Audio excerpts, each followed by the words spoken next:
Assalamu alaikum. Биздин бүгүнкү видеобуз евро доллар боюнча продажада сырда күнү 29 апрелде продажа алганбыз шортко.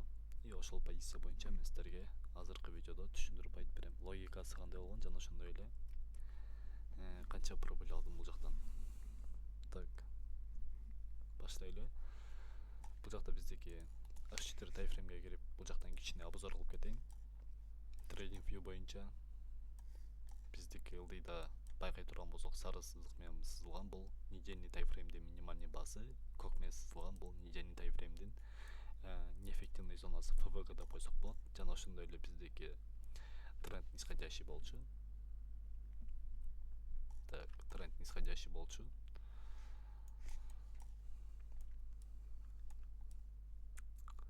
Рынокто биздики нисходящий ФВГ чыккан ылдыйга. Ошо ФВГ биздики основной триггер болуп берди, чтобы биз продажа рынокто караш үчүн. Экинчиси бул H1 тайфреймден фрактал чыккан. H1 фракталды рынок снятия берип туруп, ФВГ жана ошондой эле снятиядан кийин, ликвидностьтун снятиясынан кийин рынок разворот алып ылдыйга түшкөн. И биз ушул моментте ылдыйкы недельный тайфреймге чейин М15 ФВГны күтүп туруп, ошо ФВГдан биз продажага киргенбиз. Вот. Эми ушул М15 тайфреймден полный обзор көрсөтүп кетсем. Бул жерде карай турган болсок, сессияны күзмөн, сессиядан биздики более түшүнүктүүрөөк болот. Мисалы үчүн рынок Франкфурт сессиясында биздики Азиянын минимальный базасы снятия болгон. Франкфурттун үстүнкү хайы биздики снятия болду бул жактан. Франкфурттун максимальный базасы жана ошондой эле Азиянын максимальный базасы бул биз үчүн H1 свечанын фракталы болуп эсептелинет. Рынок снятия берди. H4 ФВГга киргенден кийин реакция болгон ылдыйга, бирок эч кандай биздики М15 тайфрейм боюнча ФВГ чыккан эмес. И ылдыйга түшүп карай турган болсок, бул жерде H4 М15 тайфреймде биздики ФВГ бар.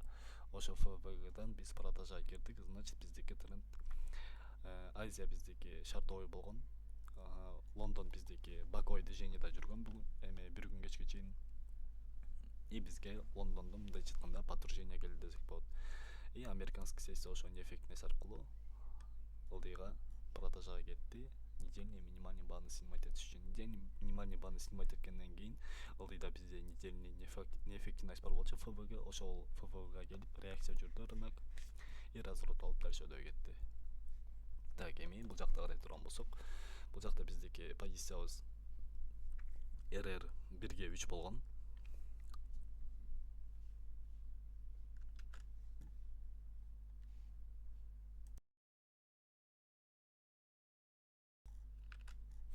Так, РР биздики 1ге 3 болгон. Кечирип коюңуздар. Так. Биздин позиция логика ошондой болгон. Эми позицияга көрсөтүп берейин. Биздики канча прибыль болду. Вот точка хода биз сделкага кирген жер. Проб компания менен киргенбиз. Ошондо биз $100,000 проб компания менен торговать этип атабыз. Ошондо биздики данный момент 3% зарабатывать этти десек болот. $3,170. Биринчи фаза. Биринчи фазадан өтүш үчүн биз $8,000 алышыбыз керек.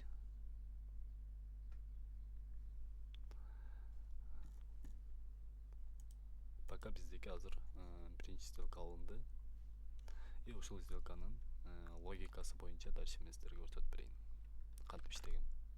Так. Бул жакта биздики бэктестинг.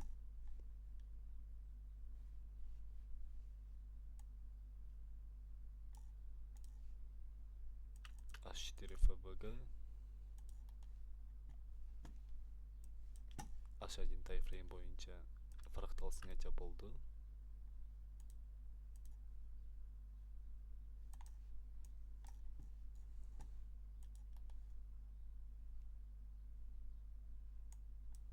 Бул жактан биздики жана көрсөтүп өткөндөй М15 ФВГ бар. Бул жерден карай турган болсок, биздики М15 ФВГ жүрөт. Вот. Эми биздин точка хода ушул М15 ФВГдан продажага кириш керек.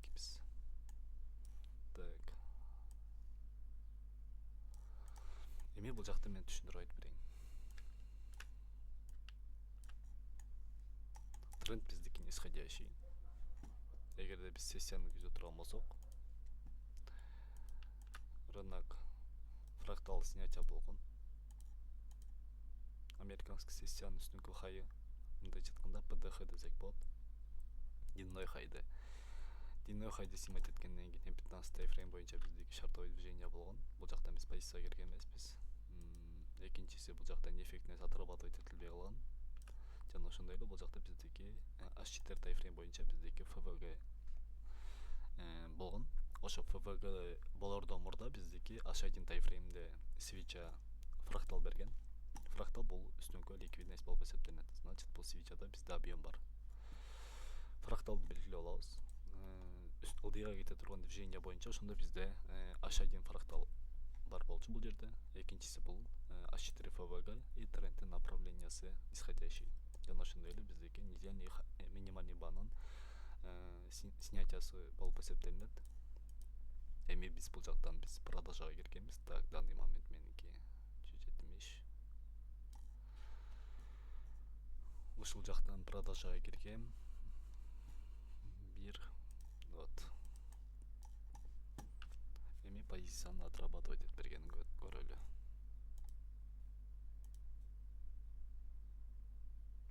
Так, меники позиция кирилген бул жактан. Бул жактан байкай турган болсок, биздики М15 эффектинеске келип туруп сразу реакция жүргөн. Ошо реакция болуп жатканда бул биздики ошол моментте американский сессия болчу. Биз билебиз, ушул американский сессия бул самый проторговный сессия болуп эсептелинет. Вот бул жерде байкай турган болсок, лондонский сессия и М15 ФВГ менен американский сессия өдөгө разворот алып берген. Вот ошондой эле ситуация бул противоположный жакка кетип атат да.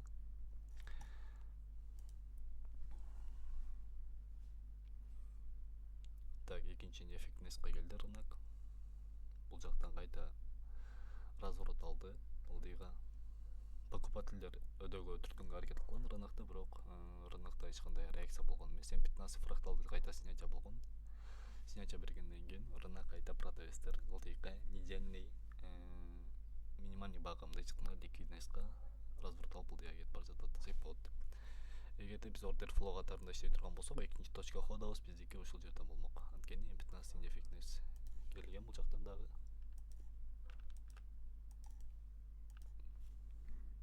Бул жакта биздики М15 фрактал снятия болгон. Вот. Эми биздики позиция бул жактан тек профит алган. Вот. $3170 ушундай позиция менен биз зарабатывать эттик десек болот. Так, биздики позиция ошондо 5 сааттай рынокто болгонбуз и 5 сааттын ичинде рынок отрабатывать этип берген полностью. Вот биздики торговлябыз ушундай болду. Сырттай күнү бул жактан көрсөткөндөй эле. Вот полностью результаттар. Баарыңарга ассаламу алейкум. Дагы ушундай видеолордон, обзорлордон болуп турат. Эгерде стоп кетсек дагы, тек кетсек дагы ошол проб компаниядагы прибыльдарды же минустарды сиздерге көрсөтүп турабыз. Буюрса биринчи, экинчи фазадан өтөбүз. Ошол өткөн фазаларды ушул YouTube каналда обзор кылып беребиз полностью. Баарыңарга ассаламу алейкум.